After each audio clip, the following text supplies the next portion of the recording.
चीज बड़ी है मस्त मस्त, तू चीज बड़ी है मस्त। सार तो नहीं हमरो लंडनू बड़ी मस्त बा, चटब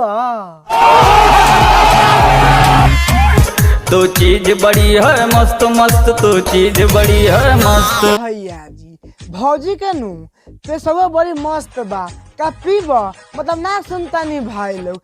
ए भैया के बात सुन के नू मन करता सारा भौजी से मुतवा के पीवा दी कि मजा आ जाओ। समझ रहे हो? का हाल बा भाई, आज हम फिर से पहले वाला बानी झाटू सिंगर के। तो यही से कहते हैं भाई लोग वीडियो जल्दी से लेकर लास्ट देखम। ए वीडियो में बहुत बकचोदी भइल बा, तो वीडियो बना के एक ही मकसद बा आप सभी के दिल से हंसाने के लिए, ना किसी के दिल को ठेस पहुंचाने के लिए। तो बिना कोनो लानो रसूल के नू आज के बकचोदी स्टार्ट करल जा। तोहर सवादिया रे सोया में न मिले। अच्छा यार के सवाद सोया में न मिले। ए भौजी तो तू काम कर, आज जो तू हमारा कैमरा मैल कसम से कहतानी तो यार से नू इतना मजा दी, इतना मजा दी नू कि लाचार के बारन हो जाइबे। गजब बेइज्जती है। दिन रात खाली हम इहे सोचिले। अच्छा तू खाली दिन रात पेलवावे के सोचलू ना। ए भौजी तो ऐसे नहीं मत तू नू एगो सारा कुत्ता पोस ले, ओइसे नू दिन रात भर करवात रहिए। समझ रहे हो? समझ रहे हो? ठीक है ये लोडा। रतियों में यार तू आई हो, ठोक के सुता के चली जई हो। बाहर तोरा बहनी के गाड़ी में गधा के लंड पेलो बाह। राती में यार तू अइहा हो, ठोक के सुता के चली जइहा हो। ए भौजी अलान चटा के ना जइहा। ठोक के सुता के चली जई हो। भौजी इलान कहतारू कि छुपा के कि ठोक के सुता के चली जइहा हो।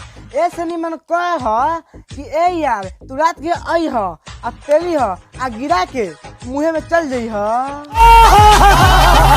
ए रहा नहीं जाता। नई गवनवा कदा के लइले, छोड़ी के सैया बाहर चल गइले। अच्छा तो ना कोनो प्लस हो मतलब ना प्यार करत हो ना भौजी।